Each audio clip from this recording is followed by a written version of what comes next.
Good morning, Alexander. How are you? Good morning. I'm doing really good. And how are you? Good to hear that. I'm very excited about this interview. This is my first interview in English. As you know, I'm interviewing CEOs in Spanish, so this is very exciting for me. It's a good change. Yeah, that's wonderful. All right, so we are going global. We're going international with you. So welcome to this series of interviews of CEOs with good practices. And thank you. My pleasure.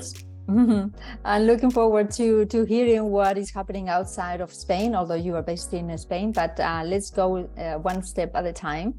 And so please introduce us to your company because you have been working in line business automation since 2013 in Russia. You moved to Spain. So if you can expand on that, tell us about your team, your business, your priorities right now, and then we take it from there. Go ahead. Sure. So our company is CRM integrator, and we've been working with CRM called Bittrex24 since 2013. It's since the day it was found. So our team is around 100 people. It's a big team. We take first place in CRM index in Russia, third year in a row. So we're a big agency, and now we're opening branch here in Spain. We'll see how we'll do that because we're new to European market, and that's an interesting experience for us. So, and we're starting building team here in Europe. This is a new opportunity because people really different here, really interesting because the diversity and like how people act, how people kind of communicate with each other is really different. Russia is, we work in Moscow. So Moscow is really European city. It's really modern. So it's not really different from like, let's say Barcelona or Madrid or Paris or Berlin or any other European cities. So it's pretty much on the same page. Mm-hmm. And we really got used in 10 years while we were working with this company. We really got used to European practices and the US practices. So we were implementing those.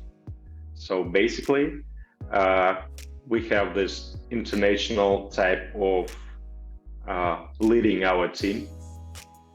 So it's pretty much mostly the same, but yes, people are different mentality, different everything. So yeah, that would be my pleasure to share my experience and insights and to learn from you, from our discussion too. Excellent. So you're in Madrid, your branch is in Barcelona? Yeah, we are based in Barcelona. We opened 2 months ago. 2 months ago, wow. And how many team members do you have in Barcelona so far? For now, we have around 5 team members. Okay. And we are hiring right now because we need Spanish-speaking team members. Right now, we have English and Russian-speaking guys because we have our team members coming from Russia. That were located in other countries, like they were in Dubai, they were in Montenegro, they were in Turkey after they left Moscow office. So, and now we are hiring local Spanish and English speaking employees and trying to bring it to the new level. So we really want to work on this market with people who live here, who are used to the market, and I'm networking a lot. I really love networking and meeting new people because it brings really a lot of new experience. And meeting people, I believe, is like the best thing you can do. Absolutely. I'm always up for that.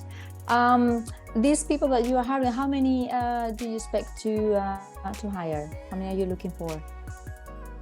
Well, right now we're looking for 3 salesmen. We never look for one. So, for example, when I talk to startups, when I go to a lot of networkings, and a lot of startups say that we need a salesman, one for now, because we're just starting, you never look for one salesman. It's always should be 2 or 3 or more, because they should have some competition. Otherwise, it won't work, because salesmen, they're kind of competitive type of guys. So they always compete between each other. So when you hire 2 or more, they already have this competition, and you can do some kind of gamification when you make like employee of the month, or you do some scoreboards, and they're already trying to be the best. So they start competing inside of the team. But you should be careful with that, because you should still perform team building. Right, I was going to ask about that, yes. Definitely, yeah. Should be careful with that. So team building, we're gonna talk about well-being of employers and all that later. But you know me too well. You know me too well. Yes, because I saw what you're talking and writing about. But yes, salesmen, there should be always more than one, because competition inside, it's healthy, it's okay. People should compete inside a team. And also, if we're talking about big companies, like for example, if we're talking about management and leadership, these are really 2 different things. You can be a leading manager, of course, but manager is the guy who kind of does everything step by step, and leader is the guy who kind of lights everyone up and brings everyone with him. So if we're talking about leadership in huge companies, not when it's 10 to 100 people, or when it's huge companies like 10,000 people working, or 100,000 people in the company, it is already hard to have those people that are on the same page with you in the company. So not all of them will be with the same ideas, with same point of views and everything. So at this point, you have to be a great leader to make these people come with you and listen to you. So you will have competition there anyway. So that's where all this team building and well-being is coming to work anyway. So if you're a startup, or you're just starting a business, or you have a small team of like, let's say 20 to 50 people, then having competition inside, it's okay, because it's everywhere in business. It's just regular thing. All right. So we now we know you a little bit more, what you do, what you're doing, what you're looking for, and we'll get into the team part in a minute. All right. So one of the things that are important for you in line business automation is the training that you provide, and I would like to know why those trainings are important, and what areas specifically do you focus?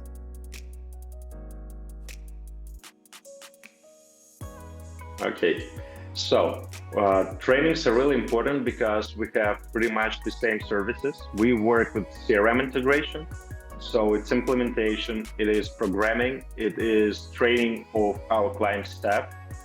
So when it comes to it, we have to have our managers to be able to present the product, to be able for our programmers to know how to implement the product, how to do all the integrations, how to do all that.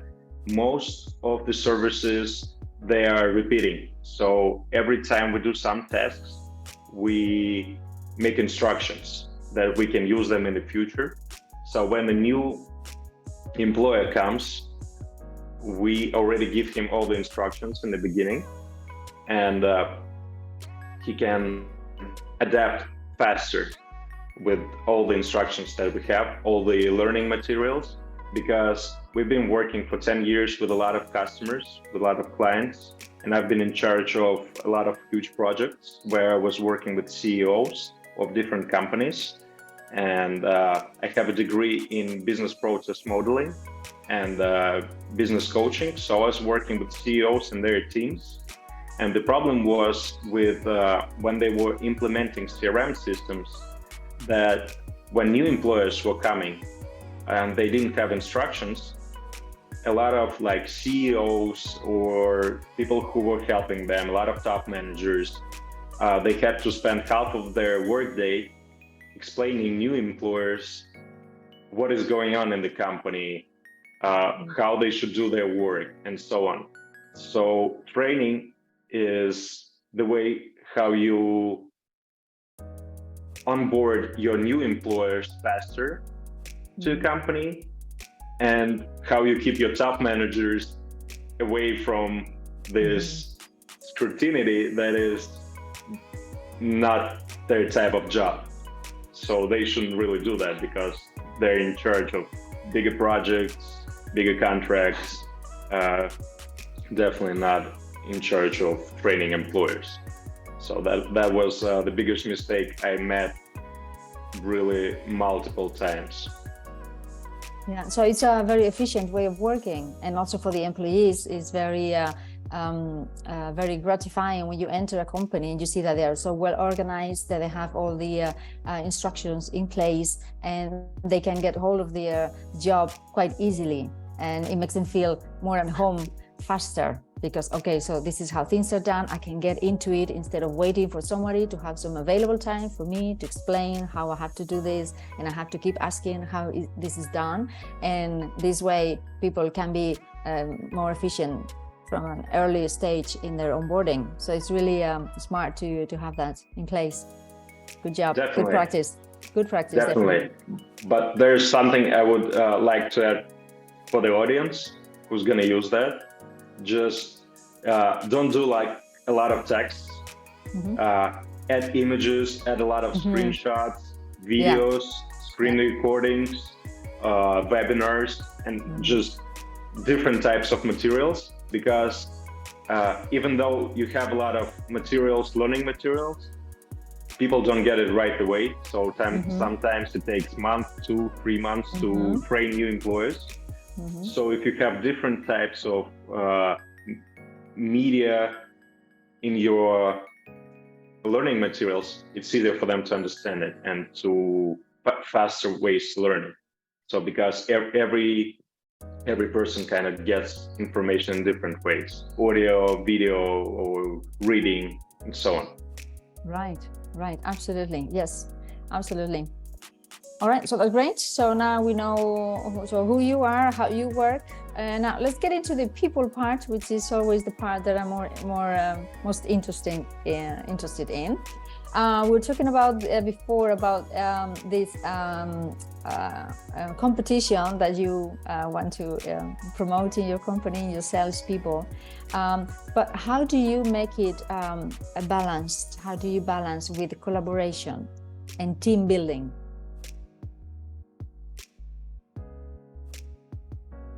Okay, so first of all, team building is a really important part that we usually have volleyball or some sports, or we go outside for like renting a house and having some weekdays off together with the team. So this is part of bringing team together, making them talk to each other, making sure that there are no conflicts or anything. This is really important. Then sports are really important because they minimize level of stress, lower the stress level, happier the employers, they're more productive. This is the fact. And also in CRM system, we have this connection with like some Zoom Help and other applications when there's like a stress measurement thing. And we're connecting it to CRM, so we can see the current stress level of our employers, and we can measure it, so we can see how people are doing right now. So basically, we're buying to our employers certificates, annual certificates to gym, so they can work out. This is we implemented it like in 2018, so that was for 5 years already. That was a new thing in 2018, just before pandemic started actually. But in Moscow, it worked pretty good because not everything was closed. Like everything was on lockdown, but some places still going. Then some people, sometimes they like to talk to psychiatrists or get some psychology help. If you can support that, buy them some insurance, you should do that. Also, we are bringing doctors inside of office for yearly checkups. So we do that for our employers, so they're staying healthy and doing good. So basically, we're taking care as much as possible because it doesn't really cost much for the company, but it means a lot for employers because they don't have to waste their time, go somewhere, and not a lot of people want to go to doctors. Like, they really don't like to do that. But when it's free, when it's right in the office and you don't have to waste your time, they're coming. Sometimes they bring some of their like wives, children, or whatever to office to do this checkup. So we're okay with that because we pay up front for multiple people. So it is good. So doing all that, it kind of minimizes stress level for people because they know that they're protected with their healthcare. They're physically okay because they're going to gym, they're playing volleyball, they're good as seen. They're like, actually our programmers really like playing volleyball. I don't know for what reason, because usually developers, they're not really into sports, but they really enjoyed volleyball. This is their two favorite team buildings are Thursday pizzas and volleyball. That's what they love really much. And so basically, as much as you do that for employers, they're staying cool, even though you have this competition inside going on between themselves. They're not like arguing or fighting. That's just a healthy thing that is kind of motivating them. So they're really good with that. All right. So it seems that you are very much aware of the importance of mental health in your employees with different actions that you take consciously about their mental health. They're taking care of their kind of a prevention of stress. And also when stress is happening, you measure and then you take action. So that's really lovely to see that that you are so aware of that, of the importance of taking care of mental health. Have you had major issues, somebody who was really bad, and how did you handle that?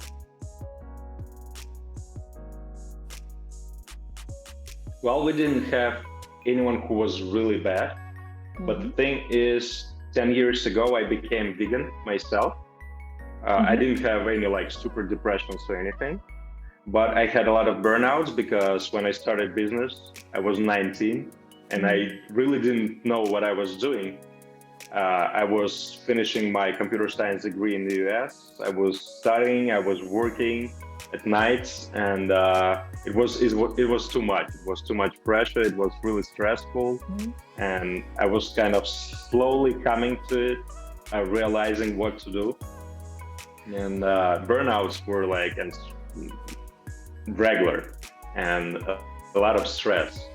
And with years, I just realized that all people just have it. So employers do, and I started talking to them. I was reading a lot, and since I became vegan and I started worrying about my own like health care, about food, about importance of all that stuff, I was reading about it a lot. So I started implementing it in the company. So with years, it kind of expanded. So now we have it originally in the company.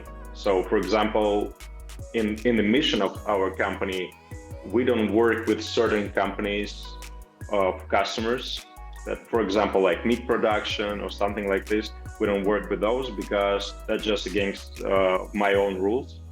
So I implemented some of my own beliefs inside of mission of the company as a founder. So it's okay to do.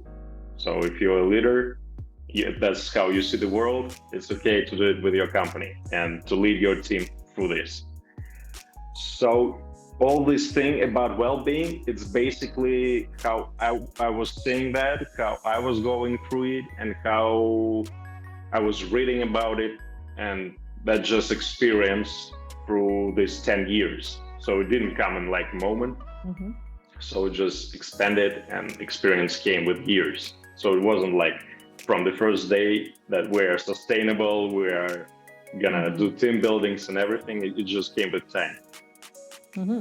Yeah, because I was going to ask exactly what you just said. Now, how do your personal values impact or reflect on your business? And you just mentioned, for example, taking care of your health, of your nutrition, and taking that a step further by choosing who you work with and who do you work with you don't work with. So that's very brave, actually, to be able to say, okay, I don't work with this type of companies because they are against my personal values, also business values. What other values do you have that reflect on your on your business?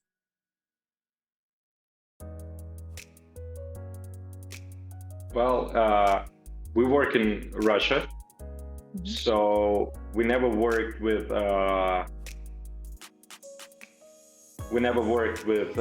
government, any type of government companies, because it's really hard to do, and they have a lot of rules that we really don't want to follow.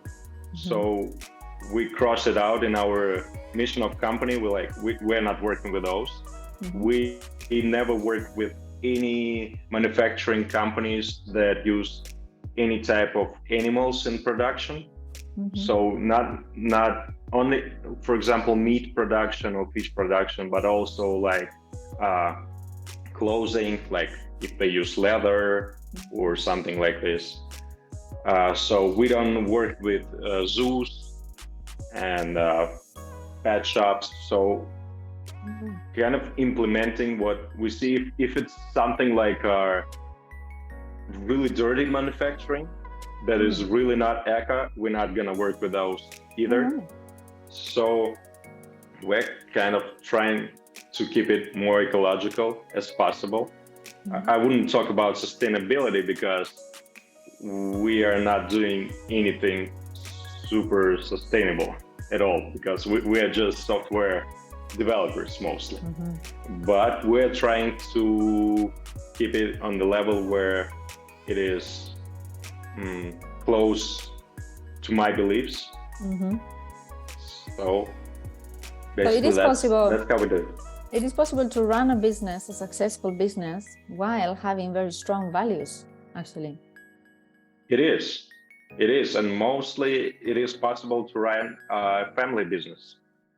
So I would tell you more, because I was hearing this question a lot, because my wife and I were together for 14 years, and I started this company 10 years ago, and my wife came as CMO, and after became a co-founder 8 years ago.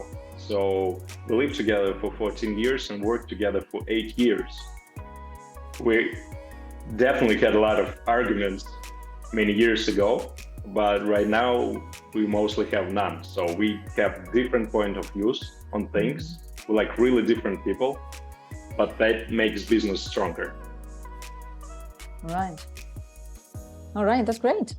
All right, is there anything else that you would like to know that people should know about your company that you would like to mention before we leave?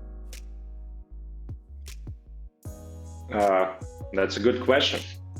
Well, I can tell you that every company, not depending on the size of the company, if it's 2 people or 50 people, CRM, not specifically the one that we implement, this is the best tool for companies of any size, even if it's a one-person freelancer, because it keeps track of your customers, also tasks and marketing, which are like the best you can do for yourself, for your company. It doesn't cost much. Some of those are free. So take the advantage of those. All right. And take care of your employers. Absolutely. That's the one line that I want to remember. All right. Well, thank you so much, Aleksandr, for your time, for your insights, for sharing your story, your own personal burnout story and your family story with us. to help understand that the business is not just the business, is the person, and the person that creates the business together with other people. So we need to take care of each other and support each other in a ways that we are all become a stronger team. And definitely having values is very important to get those results. So it's a beautiful story. I really enjoyed listening to you. Thank you so much, Aleksandr. Thank you a lot for your time. Thank you for inviting. Really enjoyed talking to you. Thank you. Bye. Thank you. Bye-bye.